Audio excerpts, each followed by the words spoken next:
রাসূল করিম সাল্লাল্লাহু আলাইহি ওয়াসাল্লাম একদিন সাহাবীকে নিয়ে, সাইদ মুহাজিরকে নিয়ে কোন একটা যুদ্ধের ময়দানে যাবেন।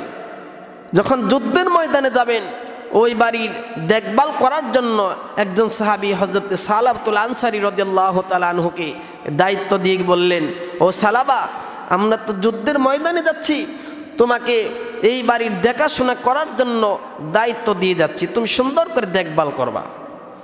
আল্লাহর হাবিব সাল্লাল্লাহু আলাইহি ওয়াসাল্লাম যখন যুদ্ধের ময়দানে চলে গেলেন, সাইদ মুহাজিরকে নিয়ে যুদ্ধের ময়দানে যাওয়ার পর সেই সালাবাতুল আনসারীকে দায়িত্ব দিয়ে যাওয়া হয়েছে। সালাবা একদিন করলেন কি, সাইদ মুহাজিরের স্ত্রী তার সামনে আসলো, হঠাৎ করে আসার পর তার হাতটা চেপে ধরেছিল। আর একটা বর্ণনার মধ্যে এসেছে ওই মহিলার গোসল করার নগ্ন দৃশ্য তিনি দেখে নিয়েছিলেন, গোপনে সেই দৃশ্য দেখে নিয়েছিলেন। প্রথম বর্ণনায় এসেছে হাতটা যখন চেপে ধরলেন, মহিলা বললেন, আপনি তো আল্লাহর নবীর সাহাবী, আপনাকে দায়িত্ব দিয়ে যাওয়া হয়েছে, আপনি তো আল্লাহর নবীর সাহাবী, আপনি কি ভুলে গিয়েছেন নাকি? ওই সময় ওই সালাবা করলেন কি, সেখান থেকে দৌড় মেরে পাহাড়িয়া গুহার ভিতরে আশ্রয় নিলেন, তওবা করতে থাকলেন। আল্লাহ রাব্বুল আলামিনের কাছে তওবা করে নামাজের মধ্যে সিজদায় পড়ে পড়ে কান্না করতে করতে বেকার হয়ে যাচ্ছে, আল্লাহর কাছে নিয়মিত তওবা করে যাচ্ছে। ওই পাশ থেকে যুদ্ধ শেষ করে নবীজি ওই সাইদ মুহাজিরকে সঙ্গে করে নিয়ে যুদ্ধের ময়দান থেকে যখন মদিনায় চলে আসলেন, আসার সঙ্গে সঙ্গে সাইদ মুহাজির ঘরের ভিতরে ঢুকলো। স্ত্রী বলতেছে, যেই লোককে দায়িত্ব দিয়ে দেওয়া হয়েছিল সাইদ, যেই লোককে দায়িত্ব দেওয়া হয়েছে সালাবাতুল আনসারী, সেই সালাবা তো আমার হাত চেপে ধরেছিল। ওই সময় সাইদ মুহাজির বলতেছে, স্ত্রী রে, তুমি তাকে মাফ করে দাও, সে তো অন্য কিছু করে নাই, সামান্য হাত চেপে ধরেছে, তুমি তো তাকে সতর্ক করেছ, তুমি তাকে মাফ করে দাও।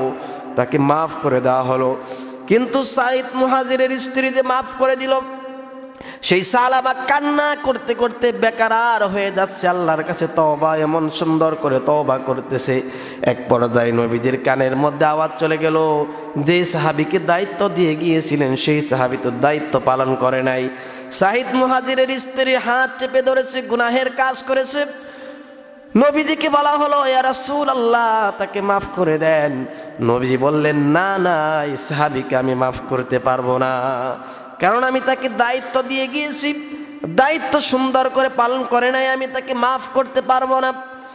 আল্লাহর কাছে তওবা করতে করতে এক পর্যায়ে আল্লাহ রাব্বুল আলামিন তার তওবা কবুল করে নিলেন, কিন্তু নবীজি সেই সাহাবীর তওবা কবুল করে নাই। নবীজি সালাবাকে মাফ করলেন না, আল্লাহর কাছে তওবা করেছেন, আল্লাহ রাব্বুল আলামিন মাফ করে দিয়েছেন। এক পর্যায়ে হঠাৎ করে নবীর সামনে সেই সাহাবীর সাক্ষাৎ হলো ফজরের নামাজের আগে। নবীজি বললেন, সালাবা, তোমার কেমন মনে হচ্ছে? সালাবা বলতেছি, ইয়া রাসূলুল্লাহ, ইয়া হাবিবাল্লাহ, আমার মন বলছে আমার প্রত্যেকটা হাড়, শিরা উপশিরা দিয়ে মনে হয় পিঁপড়া কামড়াচ্ছে। নবীজি বললেন, সালাবারে, আমার মন বলছে মালাকুল মউত মনে হয় তোমার কাছে চলে এসেছে, তুমি মনে হয় দুনিয়া থেকে বিদায় হয়ে যাবা। নামাজের আগে সাহাবীদেরকে বললেন, ও সাহাবীরা, এই সালাবার দিকে তোমরা নজর করবে। নামাজে দাঁড়িয়ে গেলেন আমার নবীজি, দাঁড়িয়ে দাঁড়িয়ে তিলাওয়াত করতেছিলেন, ওয়াইলুল লিকুল্লি হুমাজাতিল লুমাজাতিনিল্লাযী জামাআ মালাও ওয়া আদ্দাদা ইয়াহসাবু আন্না মালাহু আখলাদা কাল্লা লা ইউনবাযান্না ফিল হুতামাতি ওয়া মা আদরাকা মাল হুতামা। জোরে বলুন আল্লাহু আকবার। সূরা হুমাযা যখন নবীজি তিলাওয়াত করলেন, ওই সাহাবী নামাজরত অবস্থায় পড়ে গেলেন, দুনিয়ার জমিন থেকে বিদায় হয়ে গেলেন। নামাজ শেষ হয়ে গেল, নবীজির কানের মধ্যে আওয়াজ চলে গেল, সালাবা দুনিয়ায় নাই। নবীজি বললেন, সাহাবীরা, এই সাহাবীর জানাজার নামাজের দায়িত্ব আমি নবীজি নিয়ে নিলাম। নবীজি জানাজা শেষ করে পায়ের বৃদ্ধাঙ্গুলির উপর ভর দিয়ে দিয়ে জানাজার ময়দান থেকে বাড়ির দিকে রওনা হচ্ছিলেন। সাহাবায়ে কেরাম বললেন, ইয়া রাসূলুল্লাহ, আপনি কারো বৃদ্ধাঙ্গুলির উপর ভর করে করে বাড়ি চলে যাচ্ছেন। নবীজি বললেন, সাহাবীরা রে, এই সাহাবার জানাজায় এত পরিমাণ ফেরেশতা আল্লাহ রাব্বুল আলামিন পাঠিয়েছেন, সেই ফেরেশতাদের কারণে আমি নবীজি পা রাখার জায়গা খুঁজে পাচ্ছি না। বলেন সুবহানাল্লাহ।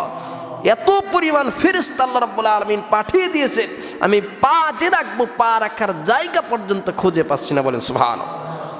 অনুশোচনা করেছেন কার কাছে? আল্লাহর কাছে তওবা করেছেন। এইরকম অনুশোচনা ওই ব্যক্তির উপর চলে আসবে যখন সে সমস্ত ভালোবাসাকে মাইনাস করে একমাত্র ভালোবাসা কার জন্য সুপর্দ করে দেয়? আল্লাহর জন্য।